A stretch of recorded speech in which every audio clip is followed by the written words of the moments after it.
2018 Porsche 911 Carrera T.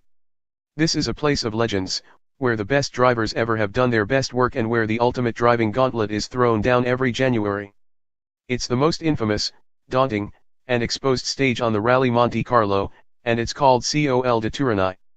On its better days, it has snow at the top. And it's terrifying. That Porsche chose this road to debut yet another among the now 23 variants of 911 currently available. The 911 Carrera T demonstrates how enormous its cojones truly are.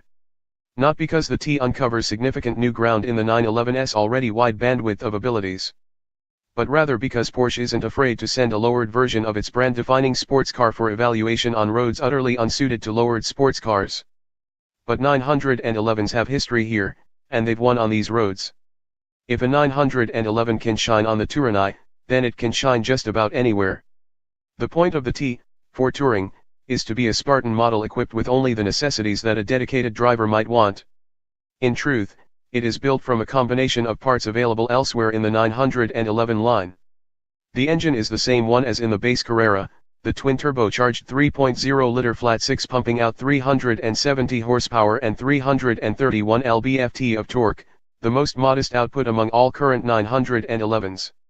The engine is bolted to a standard 7-speed manual transaxle fitted with a 3.59:1 final drive ratio slightly shorter than the base Carrera's 3.44:1 and a limited slip differential. Porsche's dual-clutch automatic, PDK, is optional and offers the same gearset, although it uses the taller of the two final drives. It's all housed within the narrow-body Carrera's rear fenders. The lowering is thanks to the standard 2-mode PASM Sport suspension, which brings the car down 0.4 inch relative to a base Carrera. Every 911T gets a lightweight version of the Sport Chrono package, which adds a steering wheel-mounted driving mode selector and dynamic engine mounts but doesn't include the dash-mounted chronometer. The T shares its thinner rear window and side glass with the GT2Rs, saving about 8 pounds, and its 20-inch titanium grey wheels with the Carrera S. There are smaller details such as door release straps and a special front lip.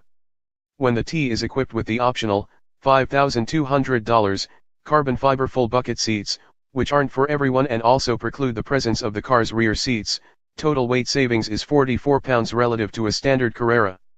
Rear axle steering, a feature not offered on the base Carrera, is optional on the T, for $2,090, as are Porsche ceramic composite brakes, $8,520. Iron rotors and fixed 4-piston calipers are standard. Parts bin special.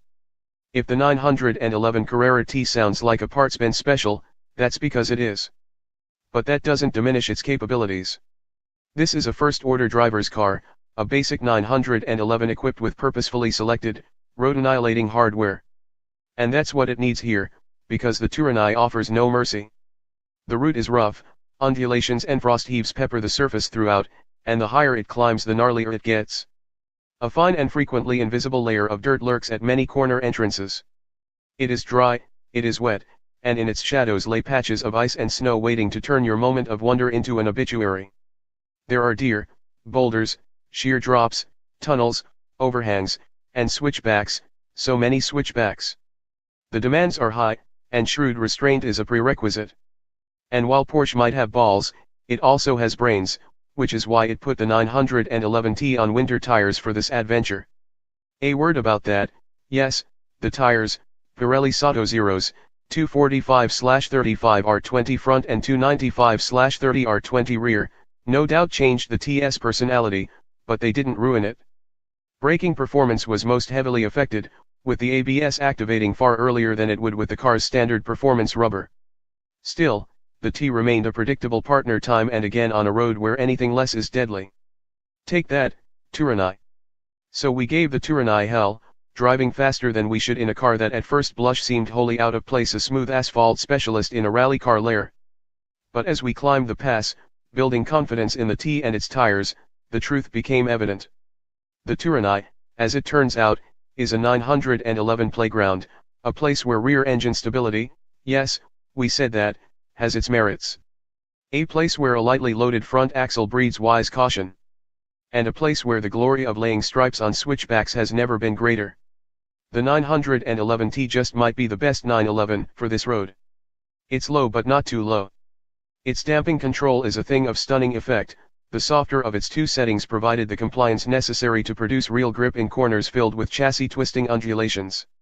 Its steering is something magical for a car with a rear weight bias of well over 60%. Enough information is transmitted through the steering wheel to divulge when the front tires are overburdened, but because there's so much control available, regaining purchase was always possible. The standard short shifter ripped off gear changes with military precision and satisfying snap while freeing up tiny increments of time to return both hands to the wheel. And the TS standard sport exhaust howled against the Stone Canyon walls. But it's the TS seemingly benign engine that is perhaps its greatest asset on the Turini. Relatively small turbos dump enough boost, 13.1 psi peak, into the 3.0 liter that torque zeniths at 1,700 rpm. And that, in combination with a devastatingly effective limited slip differential, makes the T a thing of beauty exiting switchbacks. The key is to get into first gear early in the corner, feel for the front to grip, and then, as the road straightens, floor the throttle quickly but progressively. The result is a creamy smooth transition to easily controlled oversteer. Hold your foot down until the tires catch up with the chassis and steer around anything in the way. Jam home second gear. Rinse. Repeat. As verification of the 911 Carrera T's effectiveness on imperfect roads, Porsche was thoughtful enough to also bring along examples of the 911 GT3 Touring package at the same time and included a winter tire-equipped example in our tour of the Cols in southern France. And despite the respect we have for the wholly track-worthy GT3, it wasn't as good a car in this terrain.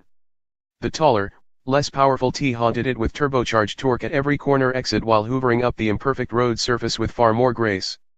It was also comfortably quicker in this scenario.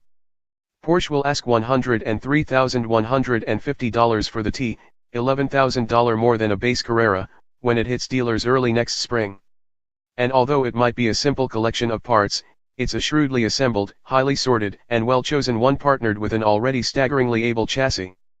It's a machine we could only hope to have in our own garage.